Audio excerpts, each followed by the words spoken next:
Shalom, rapaz de Cristo, salve Maria Santíssima. Iniciemos nossa celebração litúrgica da palavra. Em nome do Pai, do Filho e do Espírito Santo. Amém. Ó Senhor, não fiqueis longe de mim, ó minha força, correi em meu socorro. Sou um verme e não um homem, opróbrio dos homens e rebotalho da plebe. Conferir Salmo 21, versículo 20.7. Deus se volta para seu povo, com o qual renova constantemente sua aliança eterna. Eu serei o seu Deus e eles serão meu povo. Abramos, portanto, nosso coração, abramos nosso espírito para acolhermos a salvação que vem de Deus e caminharmos justamente aderindo ao seu projeto de unidade que Ele requer de nós. Vivamos esse compromisso de tempo de graça, de reconciliação com Deus e com os irmãos. Vamos justamente buscar neste momento fazer o nosso ato de caridade a Deus, visando esse propósito de amar a Deus como Deus nos ama, amando-o na pessoa do nosso irmão. O amor, Deus quer ser correspondido. A caridade divina quer ser correspondida. Amor com amor, façamos o nosso ato de amor a Deus como um ato de entrega a Ele, a sua vontade. Eu vos amo, meu Deus, de todo o meu coração, sobre todas as coisas, porque sois infinitamente bom e amável, e antes quero perder tudo do que vos ofender. Por amor de vós, amo ao meu próximo como a mim mesmo. Amém. E vamos diante de Deus nos reconhecer pecadores, falhos como somos, e pedir perdão a Deus pela falta da gratidão muitas vezes. A ingratidão é o maior pecado. O maior pecado do povo do deserto foi murmurar da graça. E nós não devemos murmurar. Isso é falta de gratidão. Peçamos perdão a Deus.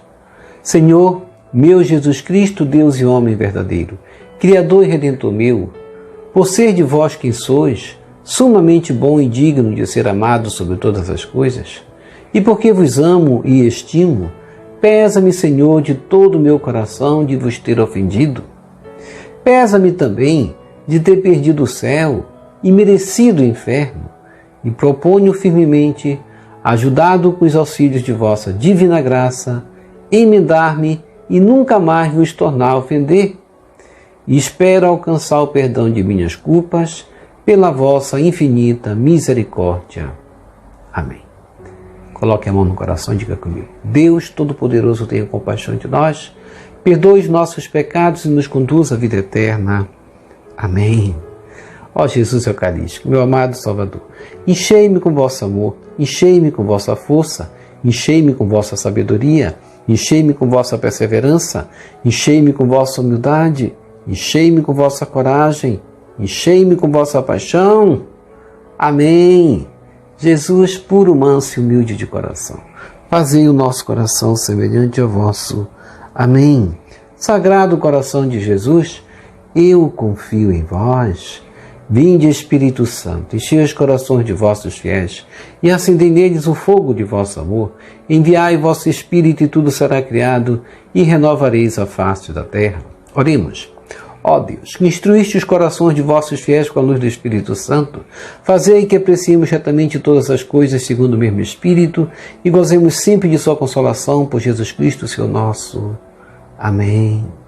Glória ao Pai, ao Filho e ao Espírito Santo, como era no princípio, agora e sempre. Amém. Primeira leitura. Leitura da profecia de Ezequiel, capítulo 37, versículos 21 a 28. Assim diz o Senhor Deus: Eu mesmo vou tomar os israelitas do meio das nações para onde foram. Vou recolhê-los de toda parte e reconduzi-los para a sua terra. Farei deles uma nação única no país, nos montes de Israel, e apenas um rei reinará sobre todos eles. Nunca mais formarão duas nações, nem tornarão a dividir-se em dois reinos. Não se mancharão mais com seus ídolos, e nunca mais cometerão infames abominações?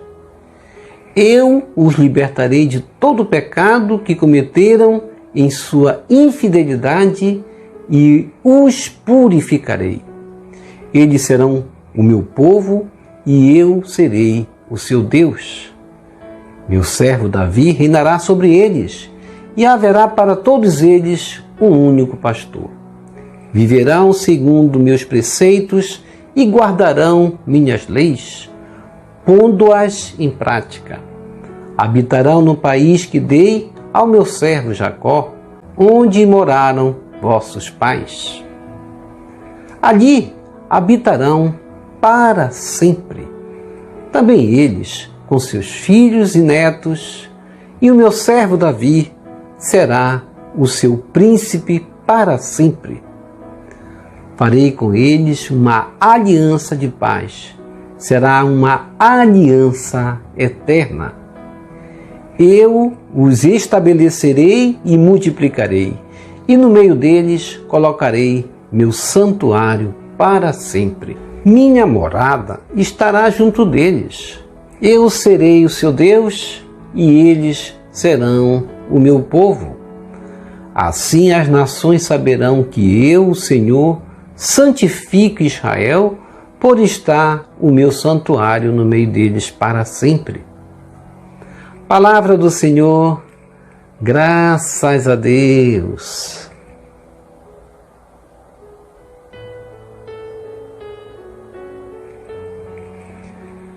Salmo responsorial, Jeremias, capítulo 31. O Senhor nos guardará qual pastor a seu rebanho. Reze comigo. O Senhor nos guardará qual pastor a seu rebanho. Ouvi, nações, a palavra do Senhor, e anunciai-a nas ilhas mais distantes. Quem dispersou Israel vai congregá-lo e o guardará qual pastor a seu rebanho. Reze comigo. O Senhor nos guardará qual pastor a seu rebanho. Pois, na verdade, o Senhor remiu Jacó e o libertou do poder do prepotente. Voltarão para o monte de Sião, entre brados e cantos de alegria, afluirão para as bênçãos do Senhor. Reze comigo. O Senhor nos guardará qual pastor a seu rebanho. Então a virgem dançará alegremente, também o jovem e o velho exultarão. Mudarei em alegria o seu luto, serei consolo e conforto após a guerra. Reze comigo. O Senhor nos guardará qual pastor a seu rebanho.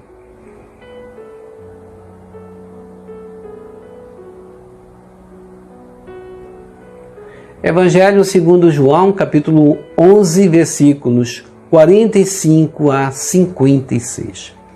Salve, ó Cristo, imagem do Pai, a plena verdade nos comunicai. Reze comigo. Salve, ó Cristo, imagem do Pai, a plena verdade nos comunicai. Lançai para bem longe toda a vossa iniquidade, criai em vós um novo espírito e um novo coração. Ezequiel, capítulo 18, versículo 31. Proclamação do Evangelho de Jesus Cristo segundo João. Glória a vós, Senhor. Naquele tempo, muitos dos judeus que tinham ido à casa de Maria e viram o que Jesus fizera, creram nele. Alguns, porém, foram ter com os fariseus e contaram o que Jesus tinha feito. Então os sumos sacerdotes e os fariseus reuniram o conselho e disseram: o que faremos? Esse homem realiza muitos sinais. Se deixamos que ele continue assim, todos vão acreditar nele, e virão os romanos e destruirão o nosso lugar santo e a nossa nação. Um deles, chamado Caifás, sumo sacerdote, em função naquele ano, disse: vós não entendeis nada. Não percebeis que é melhor um só morrer pelo povo do que perecer a nação inteira?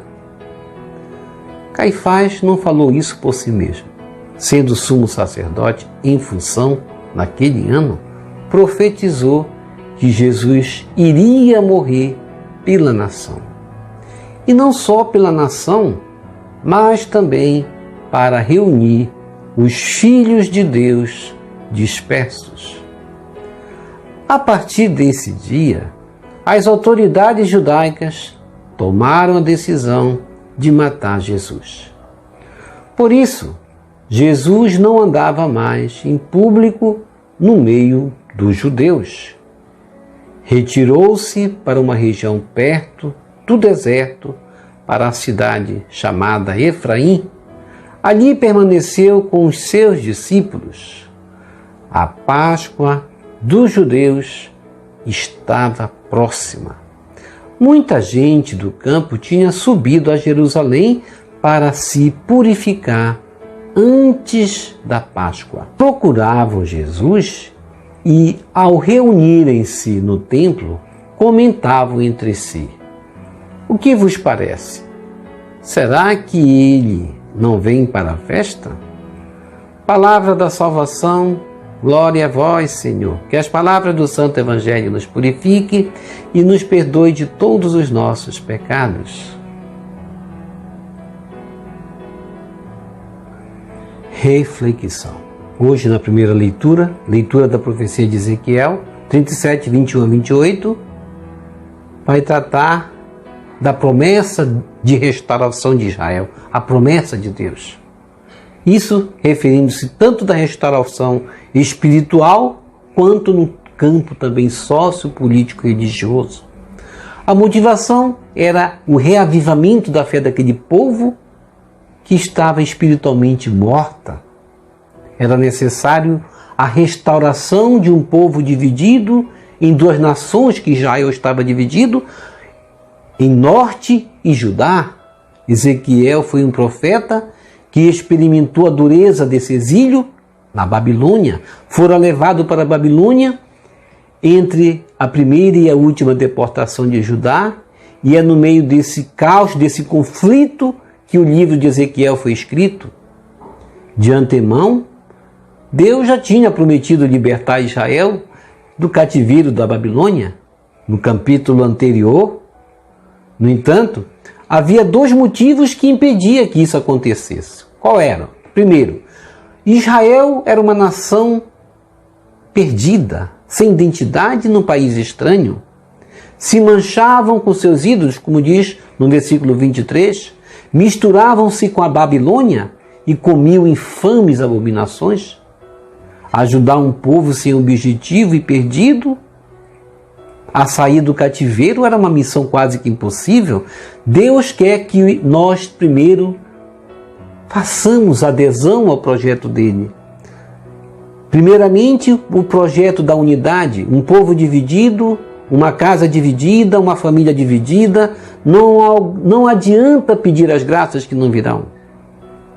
Isso sirva para nós também, até dentro do nosso coração dividido também não pode alcançar as graças de Deus. As promessas de Deus realizam-se primeiramente quando estamos em sintonia com Ele, com o seu projeto, longe justamente daquilo que o mundo se alimenta.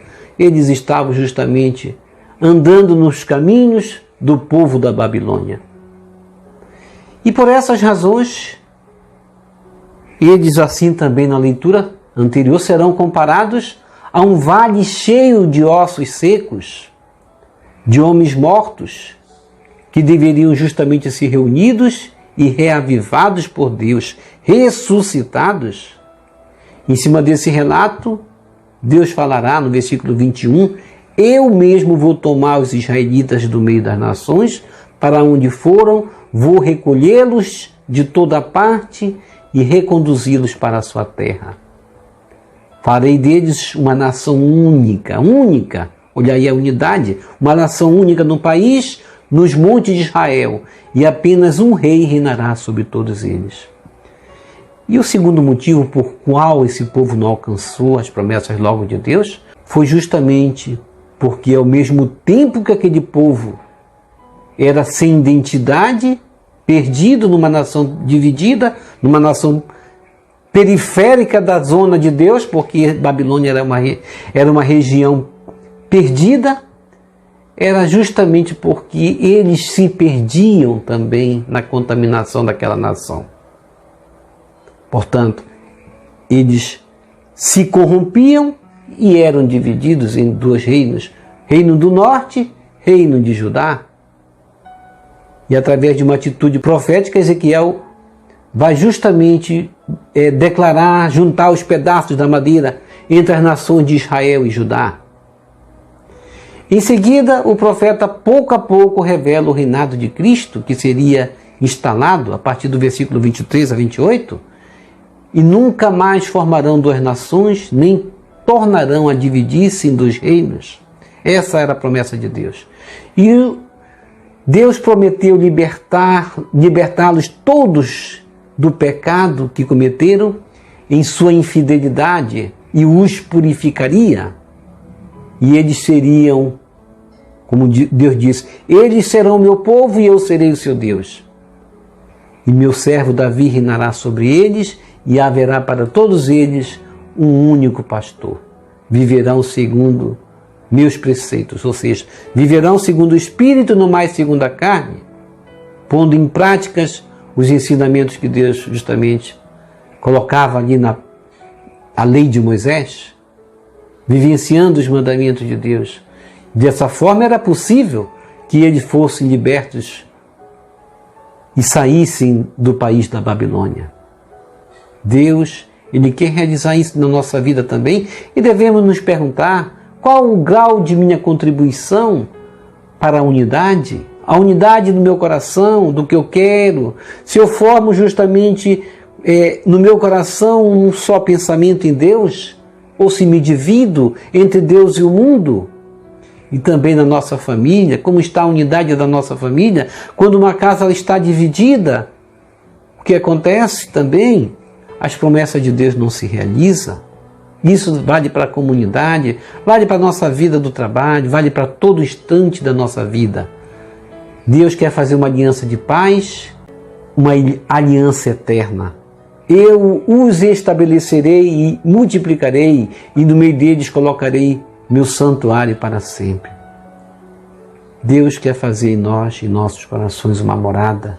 É necessário nós abrirmos o nosso coração, a nossa morada para Deus, para experimentarmos esse Deus que quer nos santificar, como santificou Israel, para que ele se tornasse um povo liberto. Deus quer nos libertar também. E o Salmo responsorial, Jeremias 31, retrata justamente isso que lemos aí na primeira leitura. Os israelitas estavam cativos em uma terra estrangeira devido aos pecados cometidos durante décadas e permaneciam no pecado e divididos em dois reinos. Mas Deus os amava e não iria castigá-los para sempre, apesar do pecado cometido. E nós cantamos: quem dispersou Israel vai congregá-lo e o guardará qual pastor a seu rebanho? E nós cantamos: o Senhor nos guardará qual pastor a seu rebanho. Deus, Ele quer ser o nosso pastor. O Senhor quer nos conduzir, assim como remiu Jacó e o libertou do poder do prepotente, nós também seremos libertos. E o Senhor nos guardará qual pastor a seu rebanho. Tenhamos isso na nossa vida, tenhamos Deus como nosso pastor, Ele quer cuidar de nós. E no Evangelho de João, capítulo 11, versículos 45 a 56, muitos dos judeus que tinham ido à casa de Maria e viram o que Jesus fizera. O que foi que Jesus fizera lá? Ressuscitou Lázaro. E muitos que lá foram creram em Jesus. Alguns, porém, foram ter com os fariseus e contaram que Jesus tinha realizado uma grande obra. Então os sumos sacerdotes e os fariseus reuniram-se num conselho e disseram: o que faremos? Esse homem realiza muitos sinais. Se deixamos que ele continue, todos vão acreditar nele e virão os romanos e destruirão o nosso lugar santo e a nossa nação. E aí, um deles, justamente chamado Caifás, o sumo sacerdote em função daquele ano, vai dizer: vós não entendeis nada. E ele vai completar dizendo: não percebeis que é melhor um só morrer pelo povo do que perecer a nação inteira? E no versículo 51 o Evangelho conclui: Caifás não falou isso por si mesmo, sendo sumo sacerdote em função daquele ano, profetizou que Jesus iria morrer pela nação, e não só pela nação, mas também para reunir os filhos de Deus dispersos. O sumo sacerdote Caifás profetizou: não percebeis que é melhor um só morrer pelo povo do que perecer a terra, a nação inteira? Caifás exercia a função maior de todos, sumo sacerdote, e foi usado por Deus para decretar sentença de morte para Jesus, a fim de que ele, em Jesus, Deus cumprisse a sua missão, que era de redimir os homens. Deus age de seu modo. Por isso, nós cristãos não devemos assim ter rincha com os judeus por terem sentenciado a morte de Jesus. Deus age de acordo com seu plano e usa quem quer como instrumento de salvação, mesmo que, como o caso dos judeus, que não perceberam o sinal divino em Jesus, Caifás vai decidir por nós a sentença de Jesus. Para que se salve uma nação, era necessário que ele morresse.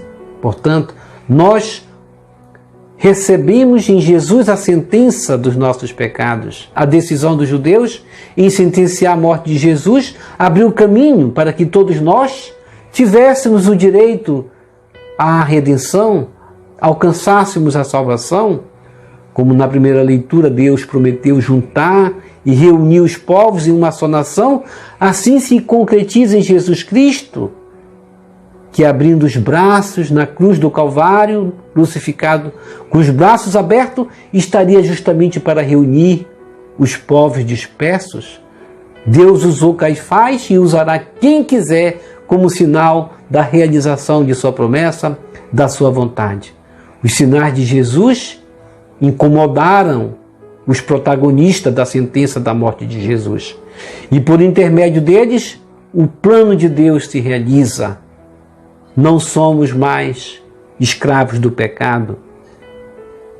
Morreu o nosso pecado em Jesus.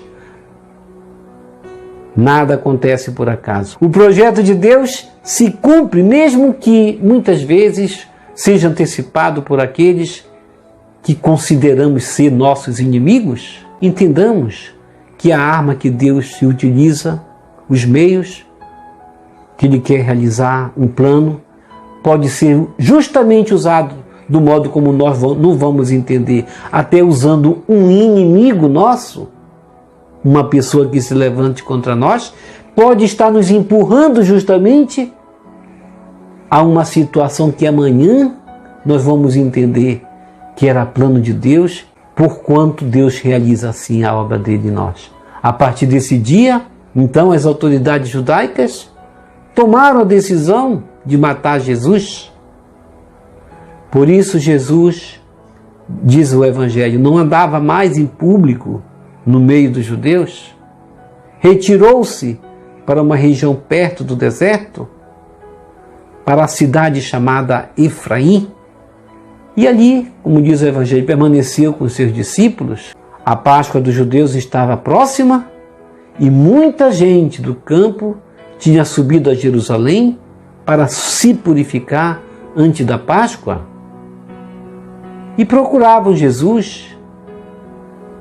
E assim, ao reunirem-se, diz o Evangelho, no templo, comentavam entre si: o que vos parece? Será que ele não vem para a festa? Olha como eles sentiram a falta de Jesus, como Jesus faz falta na vida de uma pessoa, como Jesus faz falta na vida daqueles que creem nele. Eles sentiram falta enquanto as autoridades queriam matar Jesus. Como pode?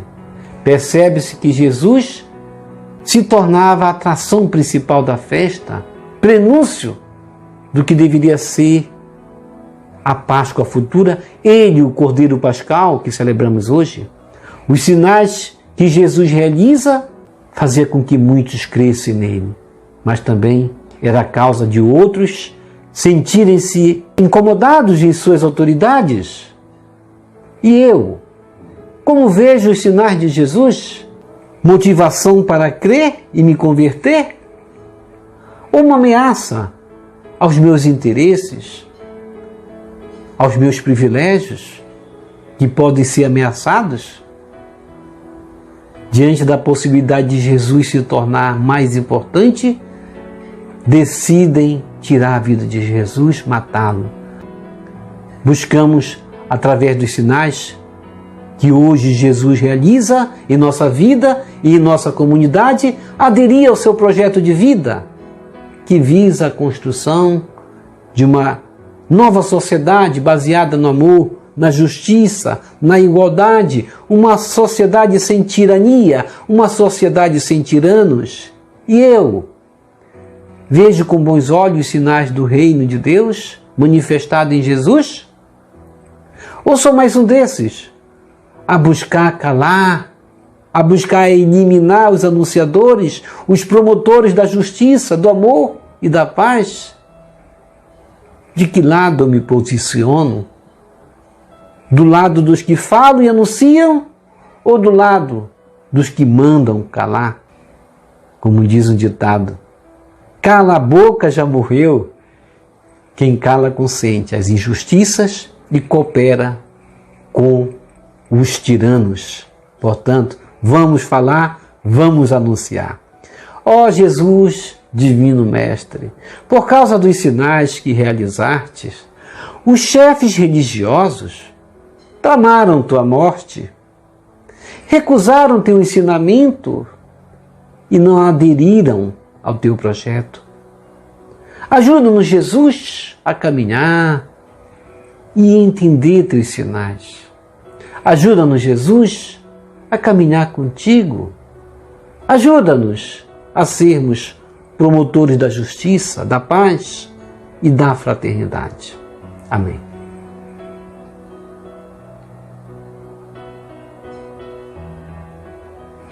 Vamos receber Jesus presente na Eucaristia de forma espiritual, rezando a oração Hóstia Celestial. Ó Hóstia Celestial, enche o meu corpo com o alimento de que necessito. Preenche minha alma com a presença divina de Jesus Cristo. Dai-me a graça de cumprir a santa vontade de Deus. Enche-me com a paz e a calma que vem da vossa santa presença. Nunca me deixe duvidar da vossa presença na Eucaristia. Ajude-me a aceitá-la em corpo e alma, e que pela Santa Eucaristia as graças derramadas sobre mim ajude-me a proclamar a glória de nosso Senhor Jesus Cristo.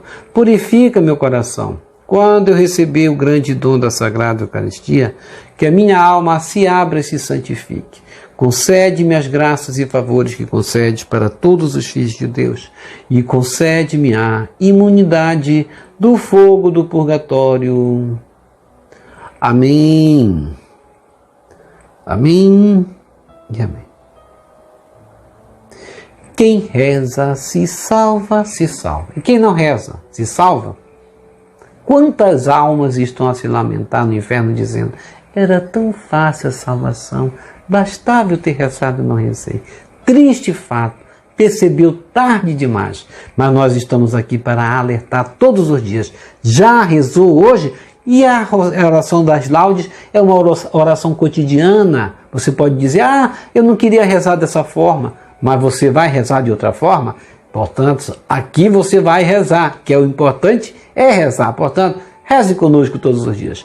Obrigado por sua preciosa participação. Deixa aqui embaixo o seu like, inscreva-se, toque no sino das notificações, compartilhe esse vídeo com as suas redes sociais, com seus queridos, com seus amigos. Deixe os seus comentários para nós rezar por você, pela sua santificação e pela sua conversão. E que o Senhor nos abençoe a todos. Shalom, a paz de Cristo. Salve Maria Santíssima!